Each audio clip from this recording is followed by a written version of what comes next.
Hello, everybody. Welcome. So, we're going to have some fun today. We're going to visit with Wayne Thiebaud. Thiebaud is 100 years old this year, and still going. The guy is full of beans. He's just. I saw an interview with him from about. I'd say it was about 6 months ago, and he's still at it, still with it, and still painting, which is an incredible thing.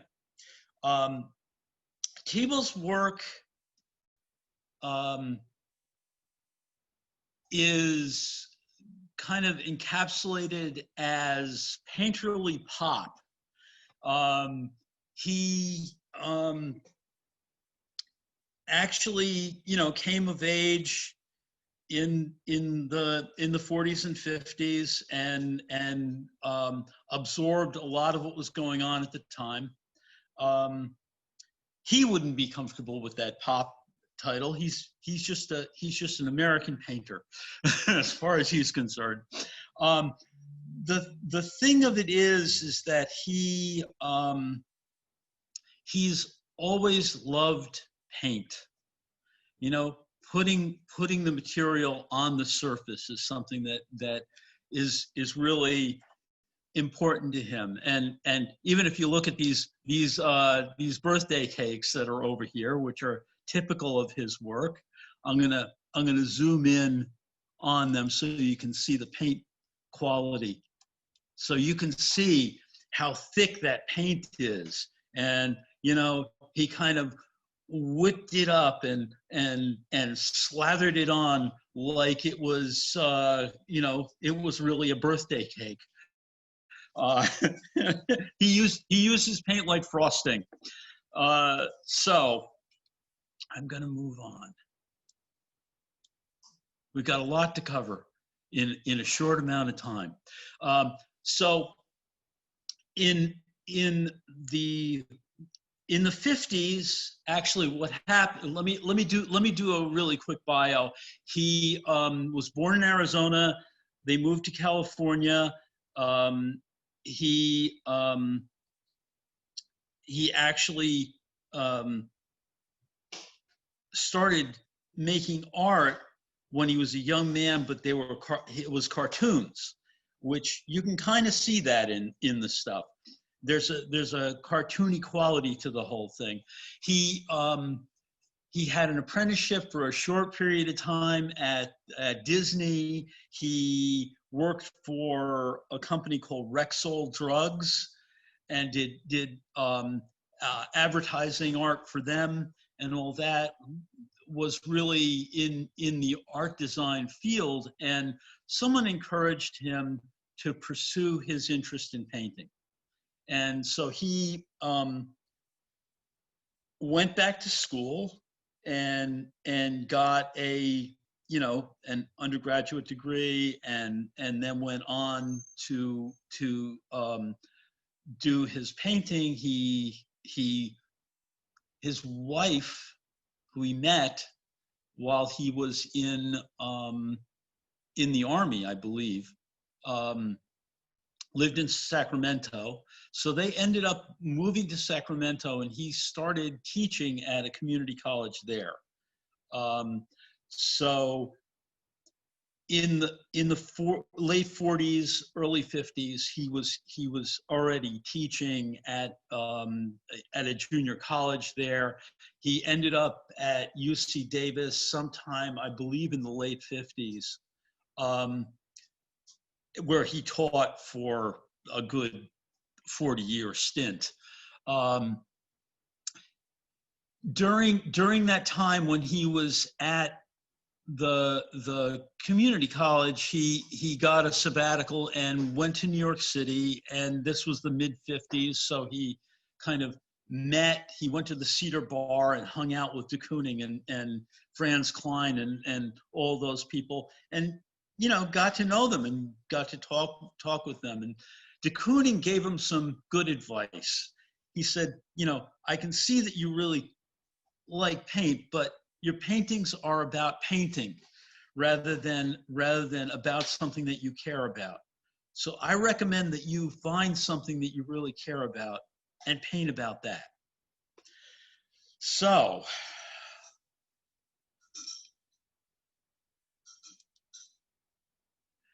he went back to California and started reading a book on Cézanne by a fellow by the name of Earl Loraine, who wrote this seminal book on Cézanne's compositions.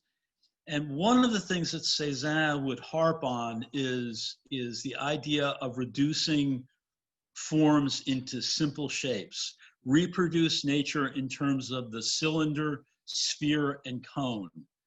And Thiebaud took those words to heart. What he did was basically go back to his studio and draw a circle with a triangle in it. And all of a sudden he said to himself, well, what is that? It's a wedge of pie. So he set into work on this series of pies and pastries and cakes, and really, you know, indulged that love of the paint. And you can see it in this thing. You can see how the impastos are laid on there. There's also this business of what was going on in the art world at the time. Now, one of the things that he also did was during one of his summer sabbaticals, I believe it was in in the summer vacation of maybe 1960 or 61, he went to New York with his portfolio under his arm and started marching around to the rounds of the galleries.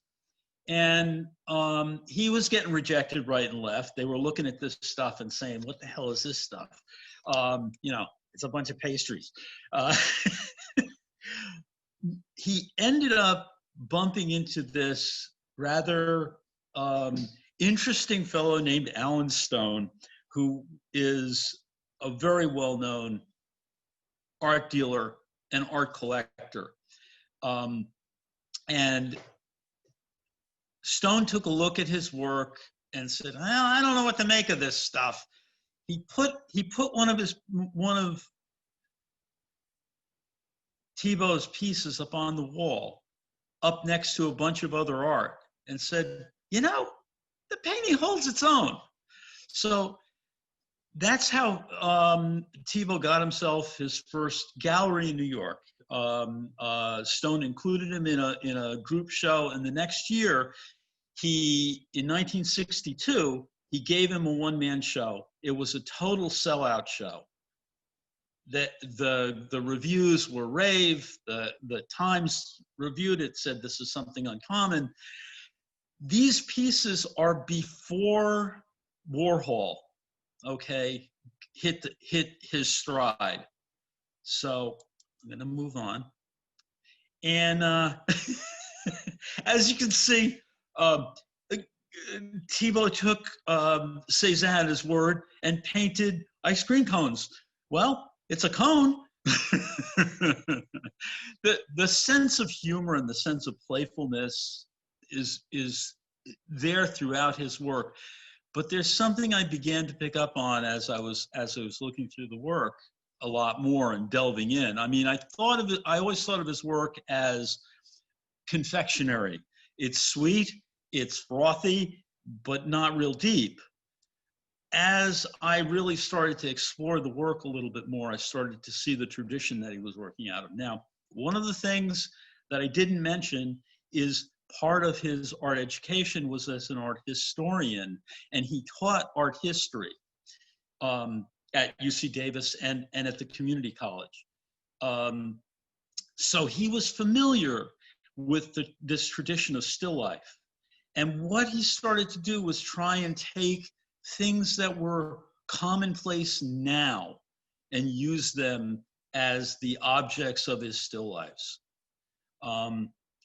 You know, as you can see, this beautiful Chardin on the right, you know, lovely, beautifully painted, but again, this obsession with a bunch of stuff, a pile of strawberries, on the left is Raphael Peale, who was a member of the Peale family, who were a kind of Philadelphia institution. They were these very sharp realist painters, very American, but Thiebaud would have known these things. He would have seen these and thought, how does this apply? What is this about?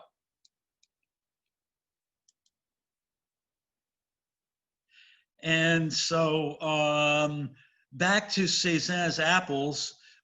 In this case, it's Thiebaud's candy apples, and our classic Mickey Mouse.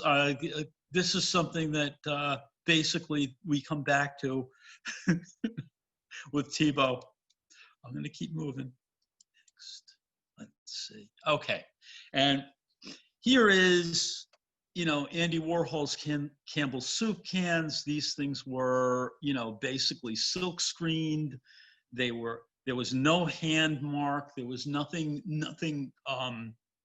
that you could really tell that they were painted. They weren't. As a matter of fact, they were screen prints. So he would put them on and might add some paint to it, but for the most part, they were just straight up deadpan.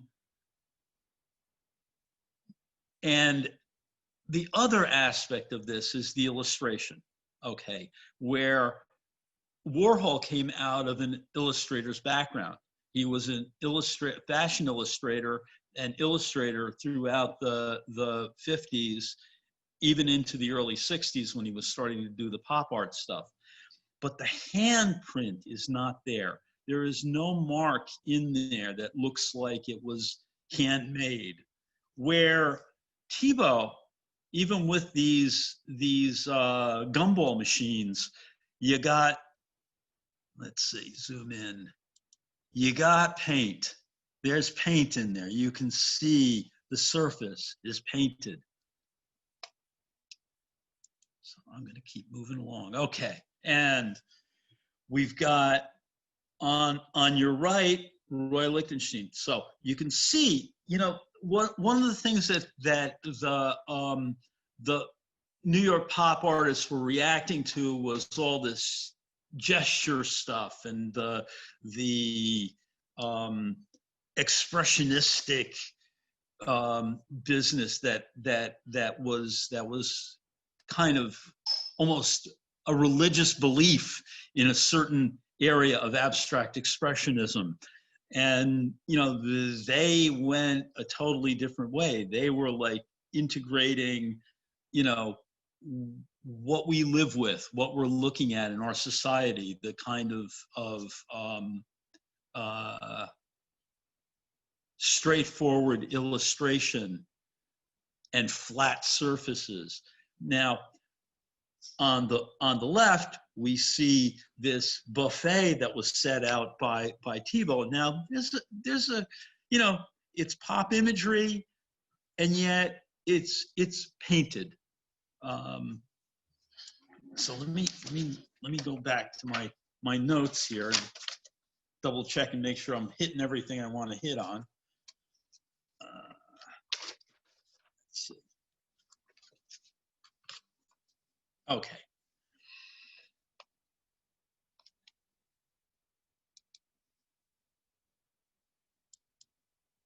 All right.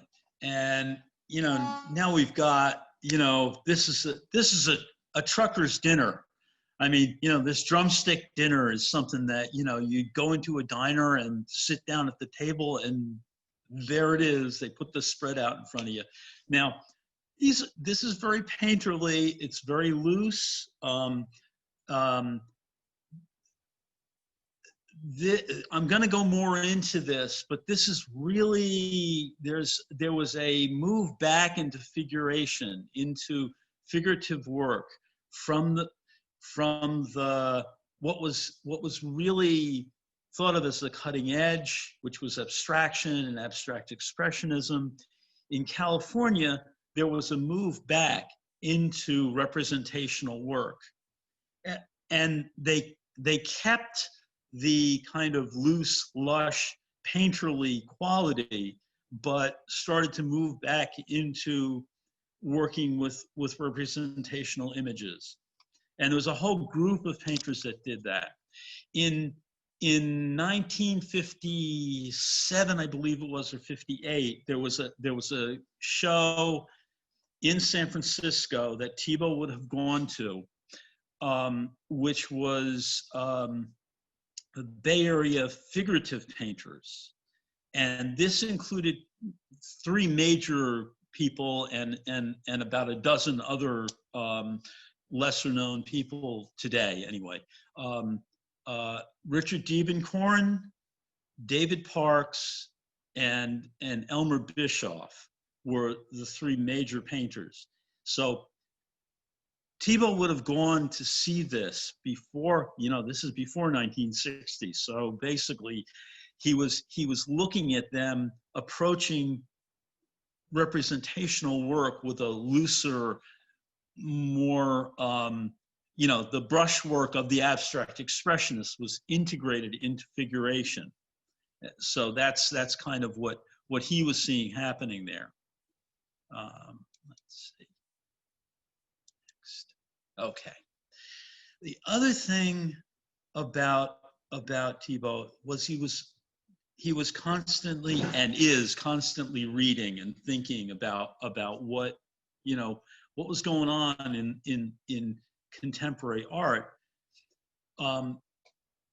Giorgio Morandi was a major influence on Thiebaud. He saw his work and really loved it.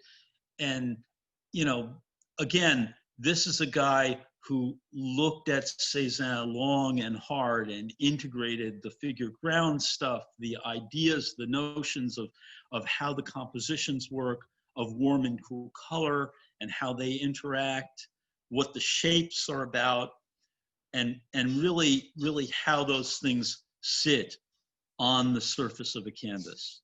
So you can see the relationship between this Giorgio Morandi still life and this delicatessen counter of Thiebaud.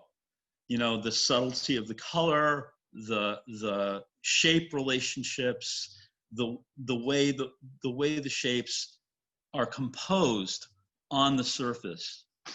Very important to Thiebaud, and he actually wrote a couple of essays on Morandi, so he was very familiar with Morandi's work.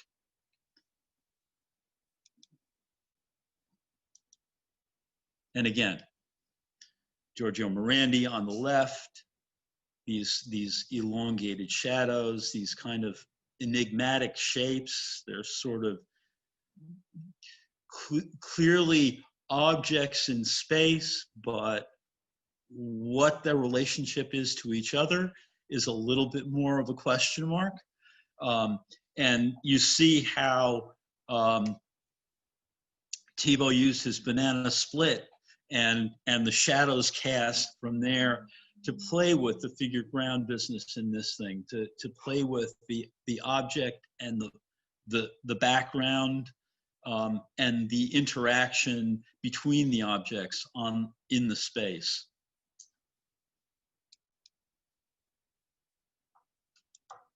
Okay, and here we have Hamburger Counter, 1961. This is a Thiebaud, and on the right is a painting by one of those Bay Area figurative painters, Diebenkorn, and this was painted around the same time. Now, very different approach to composition, but the idea of everyday objects, of the paint having a very visceral position in the formation of the image is something that's active in both of these pieces. Let's see what we're doing. Okay, we're good. Okay. So again, we have Diebenkorn on the left and Thiebaud on the right. The girl in the white boots was actually painted before the seated figure with hat on the left, which I find fairly interesting. The business of a kind of non-engagement in both of the paintings. There's something that harkens to somebody like Hopper in both of them, and both of them were very familiar with Hopper's work.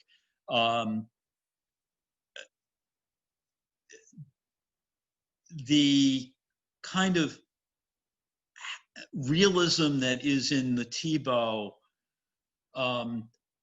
is very different from the kind of painterly approach that Diebenkorn took, but there are certain parallels between them. The kind of solidity of the figures, their place in space,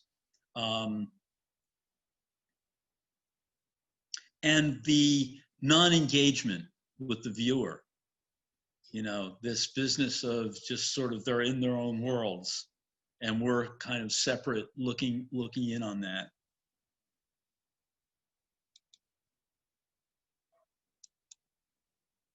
And again, another of the Bay Area figurative painters, David Parks, who Thiebaud would have been very familiar with this work. Now this painting, the bather on the left by Thiebaud, was painted in 2000. So you know, Thiebaud was, at that point he was 80 years old.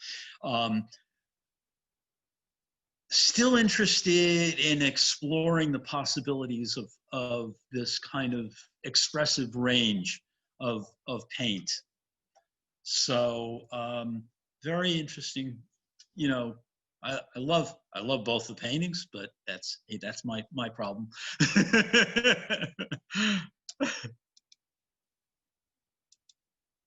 Okay, and here we have Girl with Ice Cream Cone on the right. Again with the ice cream cones. You know, Thiebaud painted a lot of confection. This actually is what is her name? Betty Jean was his second wife's name, and so she is kind of like, you know,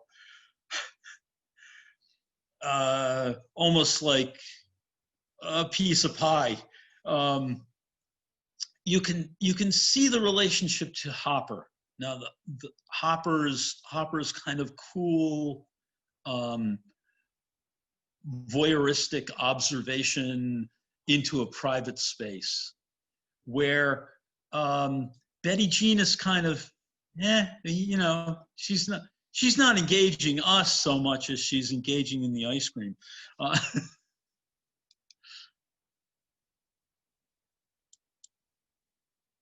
Okay, and this painting on the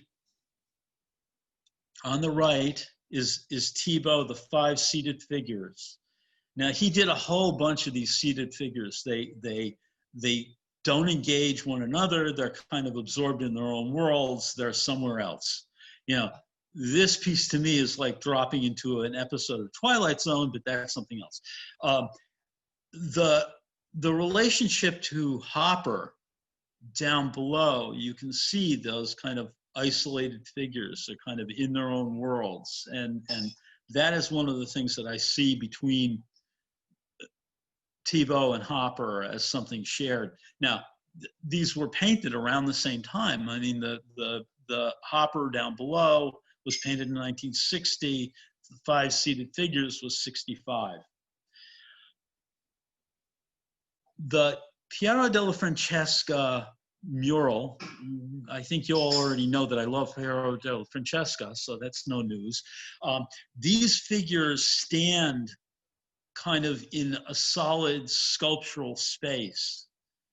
You know, it's like they create this kind of three-dimensional situation on a two-dimensional surface.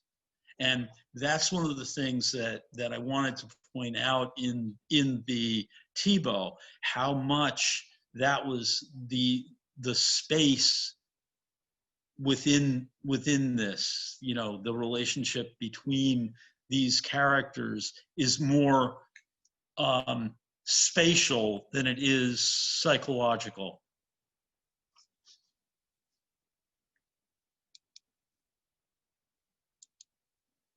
Okay, and again, Hopper on the right, you know, New York City office, 1960.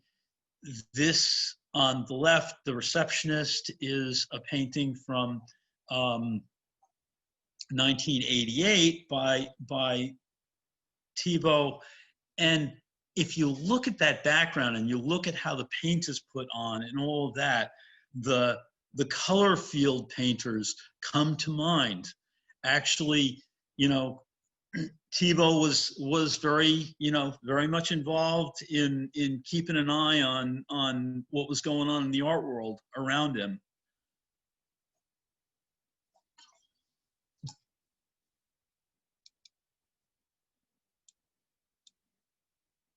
And again, this is Alex Katz, portrait of Ada, his wife. He did a lot of those. And on the right here, we have Betty Jean, who is Thiebaud's wife. So we've got basically models.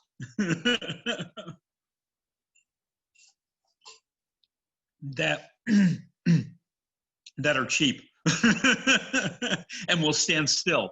Now, this engagement of the portrait and the portrait tradition is something which was going on quite a bit in the 60s and 70s, and even up to today. You know, if you think of somebody like Chuck Close, Alfred Leslie, there's a number of different painters who were really looking at the portrait and at the figure in very different ways, much more about painting, about flat space, about not so much engaging the psychological, but as a way to focus. Let's see what we've got here next. Okay, and here is a portrait done in the mid-60s by Thiebaud, Sterling Holloway. And this is an extraordinary one for him, because this one was a straight up portrait that was done of somebody. I don't know if he looks familiar to all of you. He was a kind of actor in the 50s, 60s, 70s, did a lot of parts in comedies and B-grade movies and stuff like that.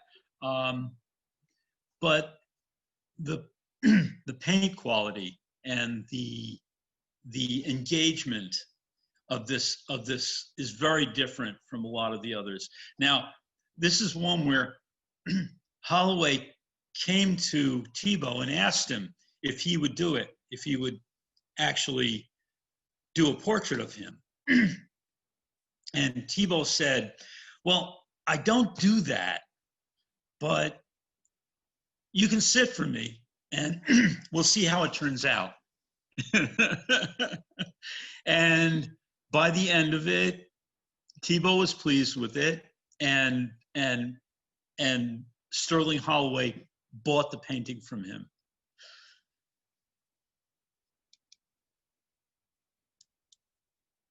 Okay. And again, we're back to Rexall drugs, and we're back to the display cases. You know, one of the places that Thiebaud drew his inspiration was really display cases and windows. And he played around with these ideas. A lot of these were painted from memory. He would use photos for reference and stuff like that. But really, you know, the figurative work, he needed a model. He needed a live model there. But in these, he would paint from memory. So let's see. Okay, display cases, more of the displays, and basically, you know, we're going into the bakery area again. He did so many of these over the years. It's a, you know, something that he comes back to. We're going to move on now to the third subject matter that he engaged in, which was the landscape. And on the right, you can see a Diebenkorn landscape. On the left, you see this Ripley Street. This is done by Thiebaud. And you can see in this the relationship to the Bay Area figurative painters, but you can also see Hopper present in this. The raked light and the beautiful color quality that he got out of this.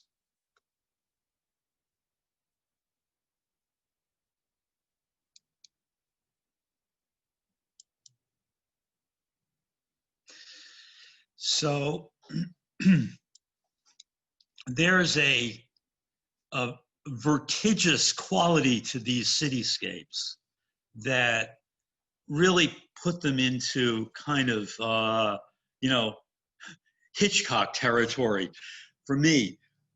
This was one of the interesting things, was there's a certain level of anxiety in these cityscapes that you know, you feel like you're gonna, you know, fall into them, or the, you know, the buildings are gonna collapse over sideways. You know, you're playing with the ridges of San Francisco. Very interesting work. Did a lot of these cityscape pieces, and they're, you know, it's beautiful color. I mean, the guy was really good when he hit it right. I find many of his pieces go a little bit far with the color for me. They get into, you know, throwing every color in the book at every painting. These particular pieces I really love. I think that the tension, the density of the marks and the way they're structured give you a real sense of movement and stillness at the same time. These kind of compressed buildings.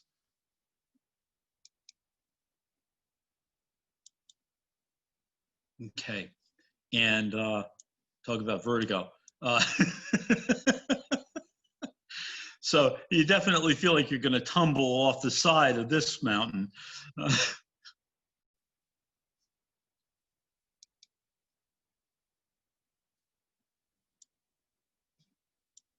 Now, again, we're back to the idea that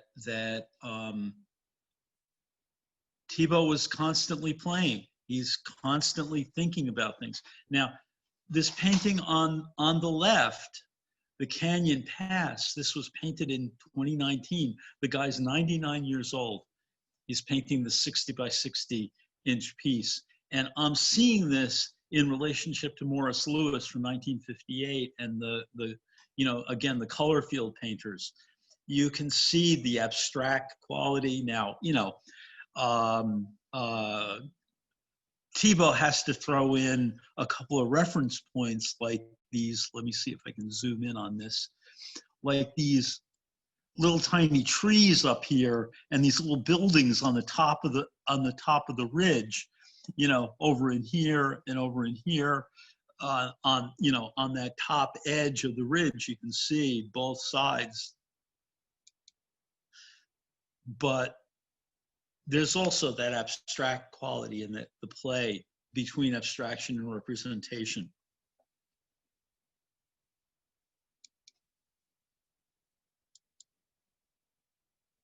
And again, Diebenkorn. This is some from his late Ocean Park series. These abstractions are very well known.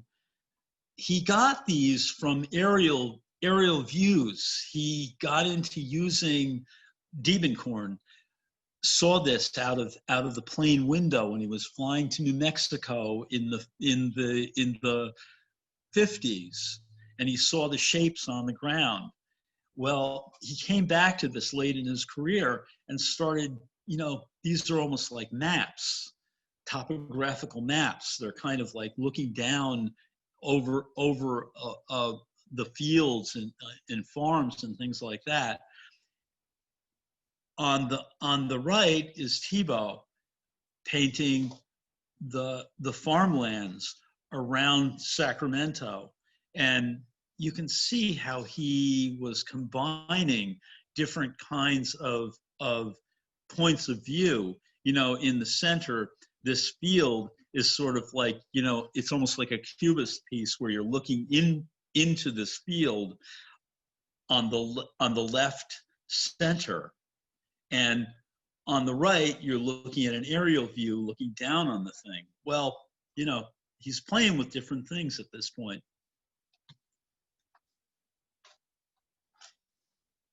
And that's from 2004.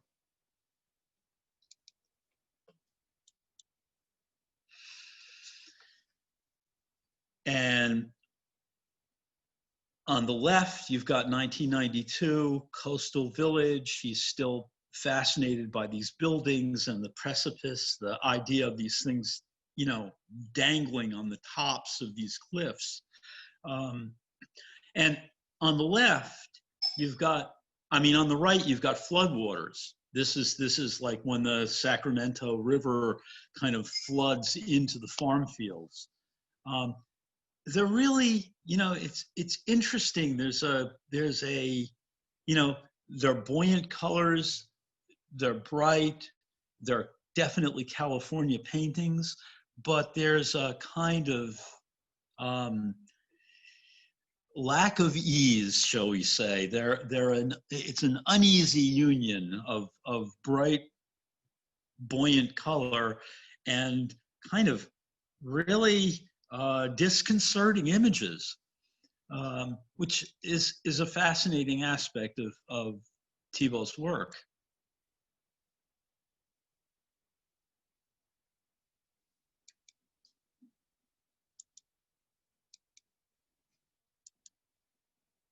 Okay, and 1961, tie pile, really beautifully painted ties.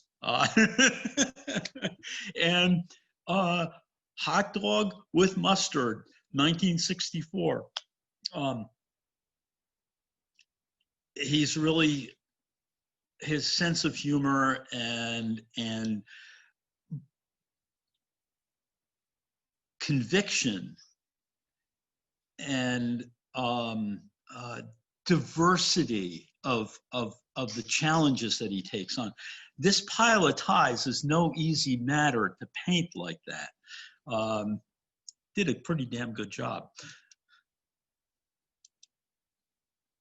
Now these two are late pieces. These are from 1919. This guy's 99 years old. The clown in a box with the flag, you know, it's quite a swan song. And then you know, you got the clown spirit with it flying off. Now, I don't know if this is a self-portrait, but they seem like they're implying something for a 99-year-old man, some real interesting gallows humor. Uh, so I'm very fond of the guy's work at this point. I really started out thinking, this guy's a lightweight. It's all confection. At this point, I look at it, and he has had an unflagging spirit, shall we say, for all of this time, and he's definitely an American.